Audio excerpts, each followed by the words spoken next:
স্পেনের ভ্যালেন্সিয়ার ইউরোপ সেরা অ্যাকোয়ারিয়াম ওশেনোগ্রাফিক। এর কাঁচ ঘেরা বিশাল কৃত্রিম সমুদ্রের বুক চিরে সাঁতরে বেড়াচ্ছে এক হিংস্র অথচ মনোমুগ্ধকর শিকারী।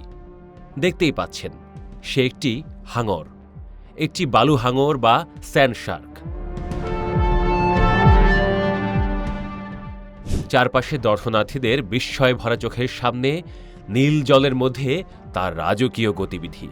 তবে খুবই সম্প্রতি এই হাঙরের পরিচয় আর 10টা হাঙরের চাইতে আলাদা হয়ে গেছে। সে একটি বিশেষ নাম পেয়েছে, ফেরান তোরেস।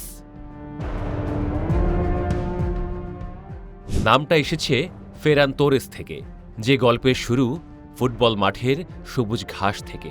ভ্যালেন্সিয়ার ভূমিপুত্র ফেরান তোরেস স্পেনের বিশ্বজয়ের নায়ক।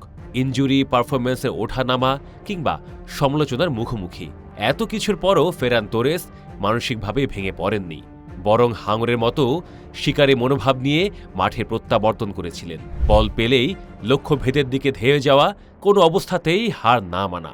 এই অদম্য স্পৃহার কারণেই সতীর্থ ও ভক্তরা ভালোবেসে তাঁর নাম দেন এল তিবুরন, এর বাংলা অর্থ হাঙর।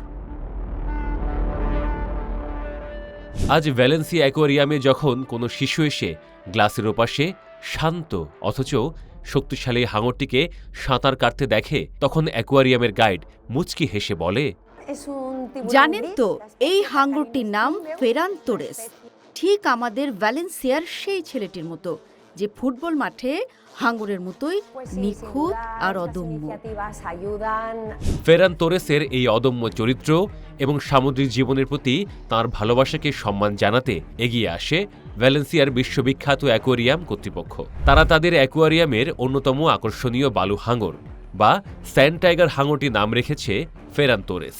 শুধু নাম রাখা নয়, সামুদ্রিক প্রাণী সম্পদ সংরক্ষণ এবং সমুদ্র পরিষ্কার পরিচ্ছন্ন রাখার প্রচারণাতেও ফুটবল তারকা ফেরান তোরেস ও অ্যাকোয়ারিয়াম কর্তৃপক্ষ এক হয়ে কাজ করার অঙ্গীকার করছে। সবুজ মাঠের হাঙর আর নীল জলের হাঙর, দুই জগতের দুই নায়ক যেন ভ্যালেন্সিয়া শহরের অহংকার হয়ে একই সুতোয় গাঁথা পড়ে গেছে।